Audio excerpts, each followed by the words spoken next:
Welcome back to another terrible Elden Ring guide. Today we're gonna be recreating character from a cartoon instead of a D&D series because I'm a very mature individual. I'm talking about the Lich from Adventure Time. There are actually two variations of this build that I'm gonna show you because I feel like there are just two ways to convey the vibe of this build. Because I just felt like there was a lot of freedom within like the space of Elden Ring to convey that vibe of that character. Considering that, I mean, he doesn't really use weapons at all, and we can't really do that. So I just had a lot of space to maneuver. Well, I mean, what would be a good build without looking badass, am I right? So I did my absolute best, and this is what I came up with. We're rocking the Black Knight hood, the Raptor's black feathers, the Summer bracelets, and the Knight Cavalry Graves. And let me tell you the mindset behind all of that. Obviously the Lich doesn't really have a body, he's just kinda covered in a cloak all the time, right? So that's what the Raptor cloak plus Black Knight hood are supposed to deliver here. I tried, I was experimenting a lot and just nothing else works. With this, you look way too small, he was massive. With that, you just look way too knightly, so there's really no other way I could put this together. This is like definitely the best variation, especially when you're looking from the back. It just looks so dope, man. The Summer Knight bracelets are here because, I mean, chains. It's just fucking edgy, alright? Like, what do you want from me? What the... And yeah, also with those other armors that I've showcased, you don't really get to show off the chains, right? So, I mean, what are you even doing in your life if you're not showing off the chains? And the Knight Cavalry pants because we just needed poise, and also they're just black and there's really nothing wrong with that. There aren't really like any better pants. Like, I was experimenting with that, but like now you don't have pants at all. And I'm not sure if Lich was wearing pants. I don't think he was, but at the same time his cloak was obscuring basically everything, including his legs. So I just didn't feel like this captured the vibe very well, you know, being half naked. I know that probably some of you noticed that I very much do not look like the Lich, and trust me, I've tried. I wanted to provide sliders for this build, but I just could not, okay? There was just no way. If someone can pull this off, and this awful, god-awful character creation, I would be incredibly grateful. But I could just not replicate Lich to like, even in a slightest degree.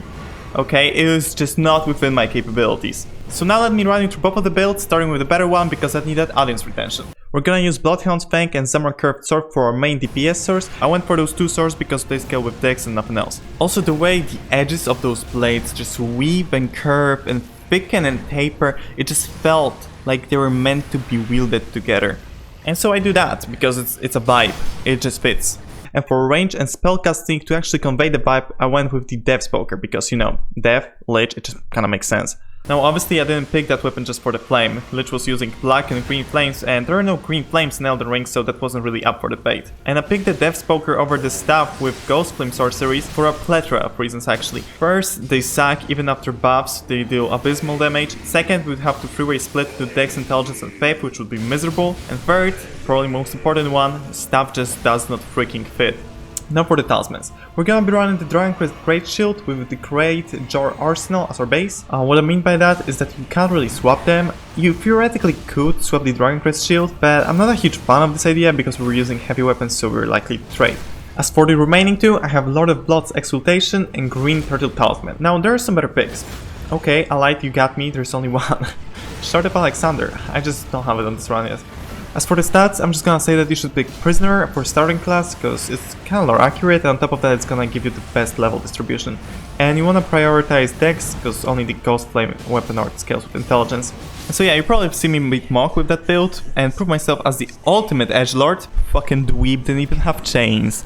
I mean, talking about pretentious, right? Easiest step in my life, honestly. Now for the second build. We're gonna be using Help and Steeple and the Death Poker. For the talismans, again, we wanna go with the Dragon Quest Grey Shield and the Shard of Alexander, ditching the Jar Arsenal because we're actually in metal without it. As for the remaining two slots, you can go with the Third Talisman, Korean Filigree Crest, and the Magic Scorpion Talisman, since this basically becomes a pure magic build almost, because the steeple doesn't really scale with dex. That's why the stats are also gonna be a little different, you wanna lean more into dex with that variation. So yeah, you can see me beat Bargen quite seamlessly here, although it's mostly the Death's Poker. Also, you might have noticed that I have the Death's Poker in my offhand, even though I'm constantly switching to it, and that's just because my Neanderthal brain thought that having the steeple on my back looks kinda badass. And so how we wanna play those builds?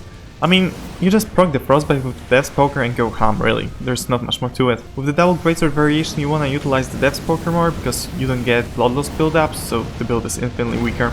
Although the curved greatsword variation isn't flawless either because the summer curved sword is much shorter than the Bloodhound's bang, so you sometimes don't connect with both of them while doing a jumping attack. And you wanna utilize them a lot, obviously, because we're running the Raptor's Cloak. This is really the only time where you have to account for the range discrepancy because that doesn't really happen when you're just swinging horizontally. So yeah, that's basically it. First variation is just a lot stronger, but because I didn't quite know which one portrayed the vibe better, I just decided to showcase them both. So yeah, thanks for watching. I might do one more. I might do one more of these, but I'm not sure. I haven't tested the build yet, and I'm not sure if it's gonna really like convey the vibe of the character that I'm going for.